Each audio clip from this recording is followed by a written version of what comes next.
करंथीकरास पहिला पत्र 11वा अध्याय आणि 23 आणि 24 असा 2 वचन आहात आपल्या ऐकून. करंथीकरास पहिला पत्र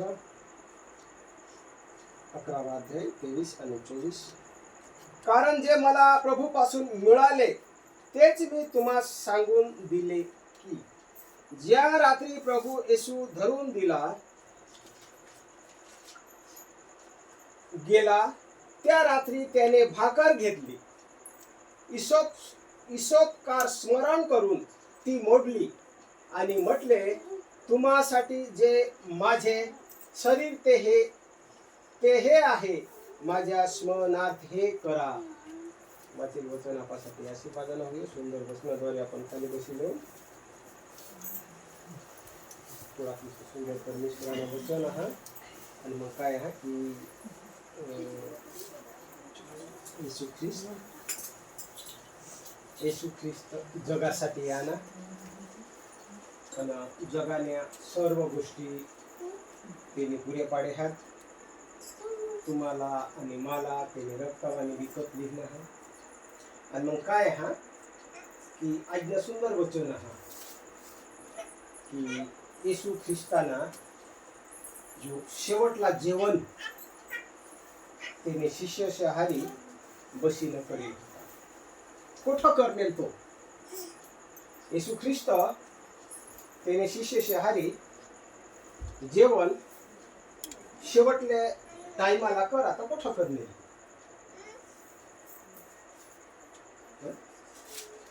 कुठं खाल्ले भाकर? कुठं खायला तो येशू ख्रिस्त भाकर नाही खायले का? खायले ना? कुठं खायले? कोणाने घरी?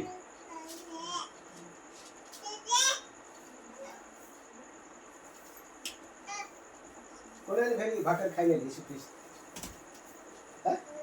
कोणाने घरी नाही ना? येशू ख्रिस्त कसं खाणे तर माझ्या एखाद्या तुमच्या घरी खावा येईल. त्याने मला देशाल का? येशू ख्रिस्ताने डोंगरावर प्रवचन चालू होता. डोंगरावर कुठं? डोंगरावर प्रवचन चालू होता. आणि येशू ख्रिस्ताने शेवटला जेवण कालवरी टेकरावर किंवा डोंगरावरले प्रवचनात किंवा कवटीमधले जागावर असा सर्व शिष्यासह बशी आणतो भाकर खायले. येशू ख्रिस्ताने शेवटल्या जेवणामध्ये परमेश्वराला स्मरण करीन भाकर मोडी. कोणाला आठव करीन भाकर मोडी? कोणाला भाकर आठव करीन मोडी? येशू ख्रिस्ताने पिताला नाही का ना? परमेश्वरा आई भाकर तू काय कर? आई भाकर तू काय कर? मला खाऊन दे असं सांग ना. ना आई भाकर तू काय कर? आशीर्वादित कर का नाही? आज त्या प्रसंगाला, त्या कार्याला, त्या प्रसंगाला प्रभू भोजन असा सांगण्यात आला. शेवटला परमेश्वरानं जेवण प्रभू भोजन. येशू प्रभू भोजन मध्येच काय? येशू ख्रिस्ताना जेवण आपल्या प्रभूना शेवटला जेवण शिष्यासह होईना. आणि मग काय हा की येशू ख्रिस्ताला पहिल्यांदाच माहित आहे की मानेहारी काय होणार आहे, मानेहारी कोण काय करील, आणि सर्व काही गोष्टी देवाला येशू ख्रिस्ताला ठाऊक का नाही का? ना का नाही माहित होता? समजा तुमने आणि माने अंतकरणामध्ये जर एखादा बदल द्वेष हवा, द्वेष राग त्याला म्हणतात, त्याला म्हणण्यात येईल काय? राग हवा तर आपण दिसवीत आपल्या वागण्यातून किंवा आपल्या कृतीतून आपल्या अंतकरणातून दिसू हे. कोण सांग नाही दिसू येणार?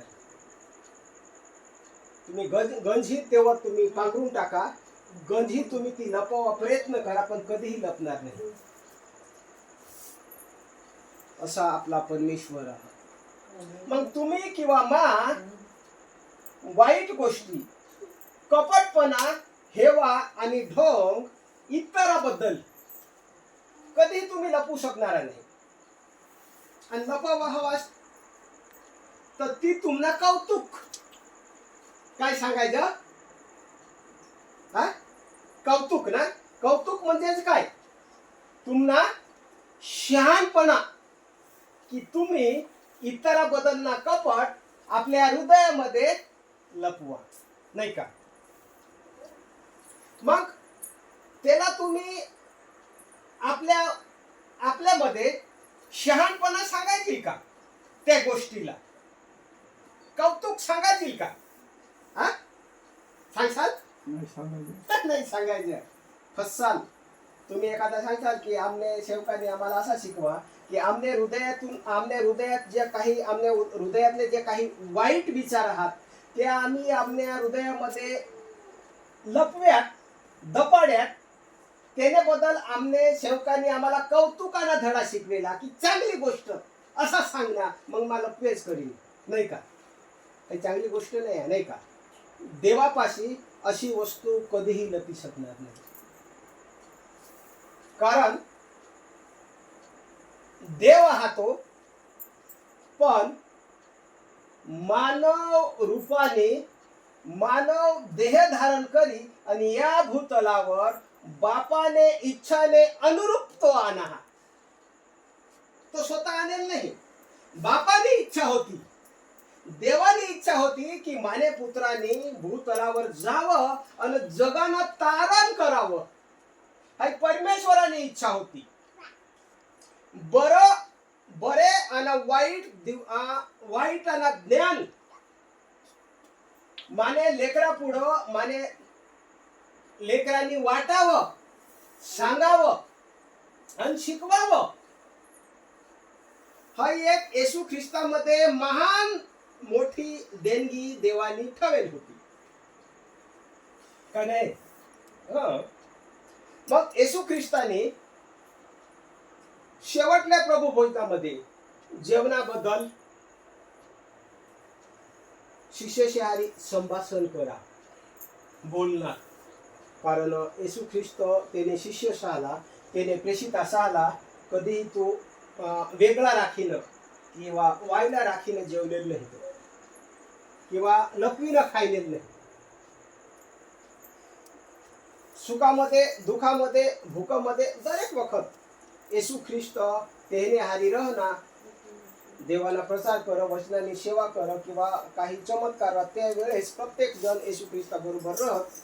येशू ख्रिस्त तेने हारी रह म्हणजे रहजतो. आणि मग येशू ख्रिस्ताने सांगा की जो व्यक्ती जो मनुष्य माने थाटामध्ये हात घालीन खा तो मला धरी देईल ना. त्याने देवाने एकच व्यक्तीवर किंवा एकच शिष्यावर प्रीती हवी का. येशू ख्रिस्ताला सर्व शिष्य सारखा आहात. काय आहात, येशू ख्रिस्ताला सर्व शिष्य सारखा आहात. येशू ख्रिस्त सर्व शिष्यावर प्रेम करणारा आहात. पण ज्या यहोदा इस्करियोतने अंतःकरणामध्ये हृदयामध्ये कपटपणा जागना ती येशू ख्रिस्ताला देवाला माहित पडी गेली. ठावली.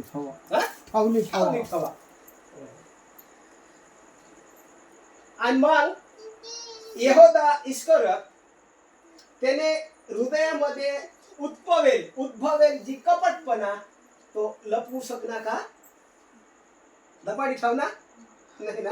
येणे पुढे तुम्ही काय ऐकनास, येणे पुढे तसंच ऐकनास ना का नाही. येणे पुढं तुम्ही तसाच ऐकनास का, काही वाईला विधान ऐकनास, हा तसाच ऐकनास ना. की कधीही कोणीही आपल्या हृदयातला कपटपणा वाईटपणा लपवी शकणार नाही. ती देवाला माहित पडत, परमेश्वराला माहित पडत. कारण परमेश्वर सर्वव्यापी आहे. अख्ख्या जगात अख्ख्या गोष्टीत परमेश्वर येशू ख्रिस्ता, कारण तो देवाला पोचला. आता तुम्ही किंवा मा, आज आपण 3 संस्काराबद्दल बोलणार आहोत. प्रभू भोजन, अजून दुसरा काही संस्कार,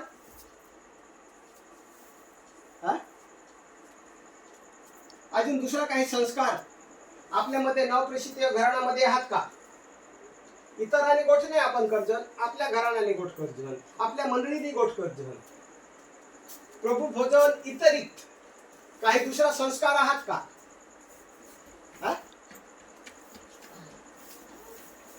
आहात?